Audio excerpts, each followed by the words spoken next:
What a lovely day to bake. My name is Arne, a German hobby baker who's living in Luxembourg. I'm a huge fan of high hydrated breads like ciabatta or the baguettes that you've seen on my channel. As I'm looking to always push the boundaries, I thought, what can be better than a 90 or 80% hydrated bread?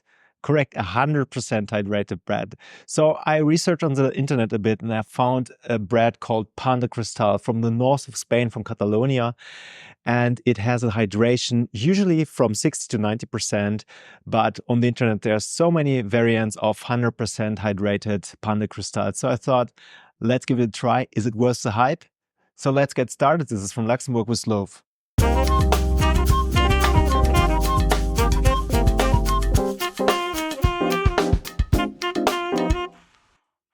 For this recipe, we prepare a stiff starter using 75 grams of water and 120 grams of flour. And we add 10 grams of sourdough starter, which we have refreshed maybe 1-2 times before.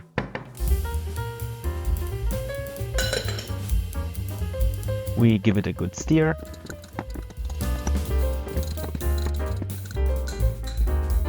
And once all the flour is combined with the water, we can mark the height using a rubber band and leave that on our countertop overnight at room temperature.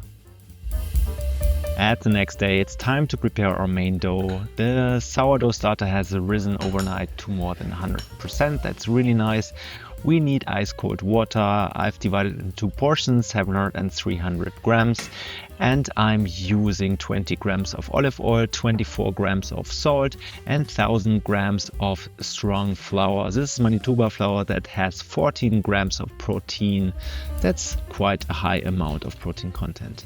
So let's bring everything to the mixer. We are adding not all of the water at the same time. Leave a little bit behind, so this is probably around 65% water. Then I'm adding the flour and the sourdough starter.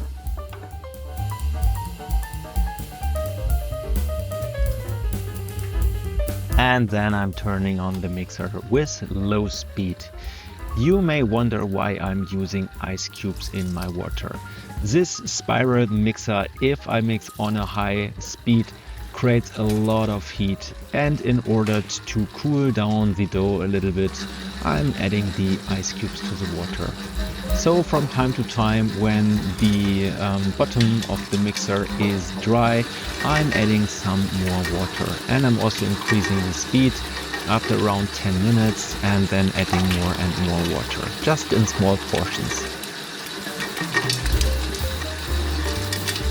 Then after 15 to 20 minutes, I have added the rest of the water and I'm adding the salt. And then for another 1-2 minutes, I'm slowly adding the olive oil.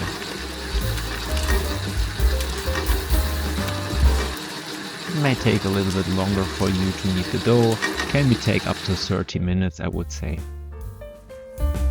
To check if the gluten development has been done perfectly, you can wetten your hand and do a window pane test by stretching out the doughs with your fingers.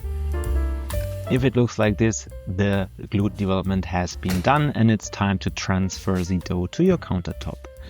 When I'm working with high hydration doughs, I'm always wetting my hands.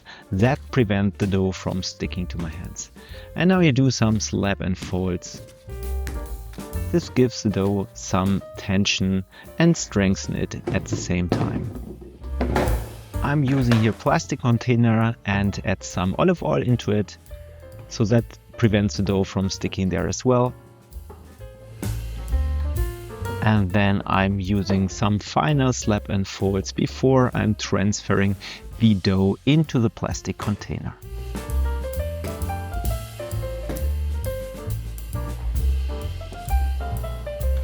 Then it's time for the dough to rest for 30 minutes.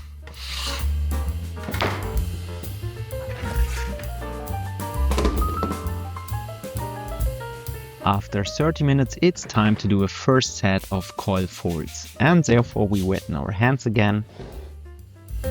And then we pull the dough up and move it over. And then we rotate the container and do the same thing from the other side. Then we rotate the container 90 degrees, pull the dough up and fold it over. Now we cover the box again, and then after 30 minutes the dough looks like that, and it's time for the second set of coil folds. We wet in our hands again, pull the dough up and move it over. Rotate, pull the dough up, move it over, and a third time, or even fourth time, if it sticks to your fingers. Cover the box, and after 30 minutes it's time for the third set of coil folds.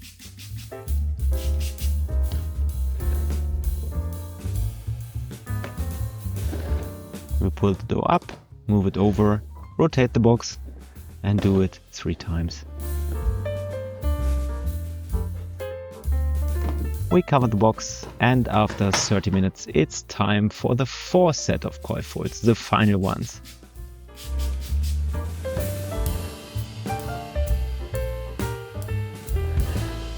So as you see here, the dough isn't sticking at all, and also remains some tension, and that's a good sign.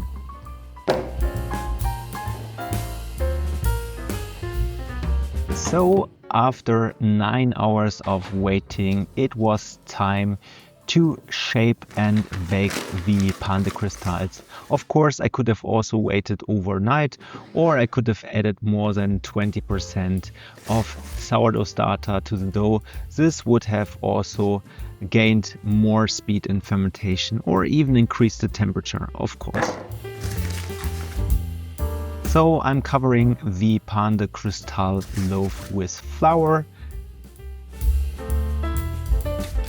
You need a lot of flour because else it would stick.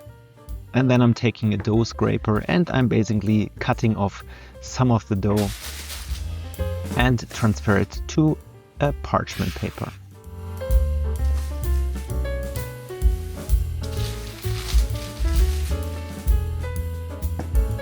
So as you see here, it's quite a sticky task.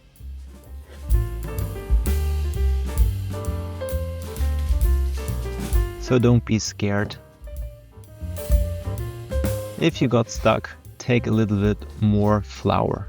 That's totally fine.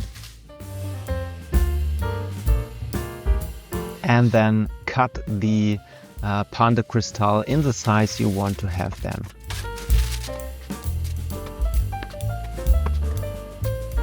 So I have preheated my oven to 250 degrees Celsius, that's 482 degrees Fahrenheit. I'm having 2 baking steels in my oven, so I have turned on the fan. If you don't have 2 baking steels, of course, you can also work with 1 baking steel, and then I would recommend to turn off the fan and then you work with bottom and top heat in the oven. That even gives you a better result. And then you bake them for about 15 to 25 minutes until it reaches the color that you like. If you work with a fan, then don't forget to rotate the buns from time to time, else they would be burned on one side and white on the other side. Then we take the rest of the dough and transfer them to parchment paper as well and bake them.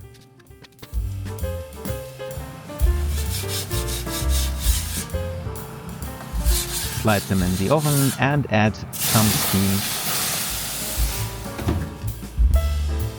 If you relieve the steam after 5 minutes, then the crust gets a little bit better.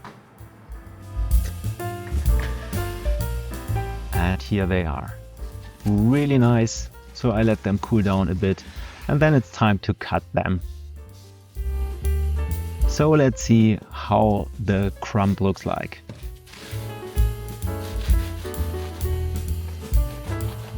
They are really light, so let's look what's inside.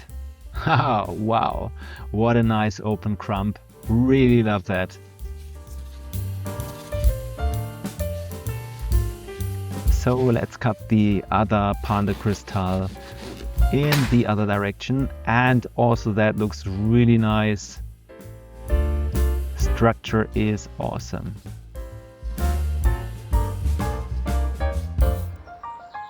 So, and here they are.